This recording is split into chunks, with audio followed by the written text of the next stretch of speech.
I never believed in haunted things. Not ghosts, not cursed objects, and definitely not dolls. That all changed when I moved into my first real home, a small fixer-upper on the outskirts of town, nestled between an overgrown lot and a stretch of woods that always seemed a little too quiet. The house was old and weary. Its wallpaper curled at the corners, and the wooden floors sloped just slightly, as if the place had grown tired of standing. But it was mine, and I was proud of it. The first few nights passed without incident, until about a week in when I woke up at around 2 a.m. to the sound of footsteps outside my bedroom door. Slow, heavy, measured. At first, I told myself it was the house, settling in the cool air. But the sound had a rhythm, like pacing, like someone was thinking about something unpleasant. When I finally worked up the nerve to check, I found the hallway completely empty, just the echo of my heartbeat and the creak of the floorboards. I tried to forget about it, but then came the attic. One weekend, I decided to clear it out. It was cramped and dusty, filled with rotting suitcases and boxes that hadn't been touched in years. Tucked behind them, hidden like it didn't want to be found, was a wooden box wrapped in a faded cloth. I opened it, and inside was a porcelain doll. Its edges were cracked and chipped, and it wore a tattered blue dress. But it was the eyes that froze me. Glass, but strangely alive, staring just past me, like it knew where I was going to stand before I did. I should have thrown it out right then, but I didn't. I couldn't, and I didn't know why. After that, the house changed. Keys disappeared, and later turned up in drawers I hadn't opened. The television would turn itself on in the middle of the night, just static. Once, I found the doll sitting at the top of the staircase. Another time, it was on the bathroom counter, staring into the mirror. I was the only one living there. No one else had a key. Then came the night I woke to the sound of footsteps again. Heavier this time, slower. They weren't pacing anymore. They were approaching.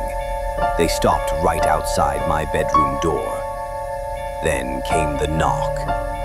Not soft, not frantic, just steady, deliberate. I held my breath, unsure if I was still dreaming. Then I heard it, a voice, high-pitched and flat, like a child reading a line it had practiced too many times. It said my name, not with curiosity, not with emotion, just patience. I wanted to run, I should have, but instead, I reached for the door handle. The knocking immediately intensified, faster, harder, more urgent. I yanked the door open. There was no one there, just the dark, narrow hallway. Then I looked down. The doll was sitting in the middle of the floor, legs sprawled awkwardly, head tilted back, staring straight at me. It hadn't been there when I went to bed. But what made me stumble backward in terror was the change in its face.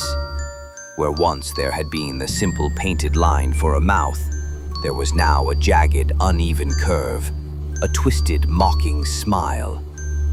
I tripped over myself, landing hard against the dresser. The doll didn't move, but it didn't have to. The air around me thickened, like it was pressing against my chest. Something was wrong, very wrong. Without thinking, I grabbed the heaviest thing on my nightstand, a glass paperweight, and hurled it at the doll. The porcelain head shattered, pieces scattering across the hallway floor. Silence. Then, from the pile of broken pieces, something moved. A twitch, a scraping sound. Tiny fingers, twitching, pulling at the floorboards, like they were trying to piece themselves back together. I didn't wait. I snatched a heavy book, an old atlas left by the previous owner, and slammed it down onto the doll, over and over, until the twitching stopped. I sat on the floor, shaking, heart hammering in my chest, surrounded by porcelain fragments. The house was silent again, but it didn't feel empty, and it never would. Even now, in a different city, in a new home, sometimes I hear faint knocking in the night. Sometimes I tell myself it's just the pipes or the wind. But when it's very quiet and very late, I still hear that voice, high-pitched, flat, calling my name. Subscribe for more horror stories. Hit the bell icon, and don't forget to like and share the video.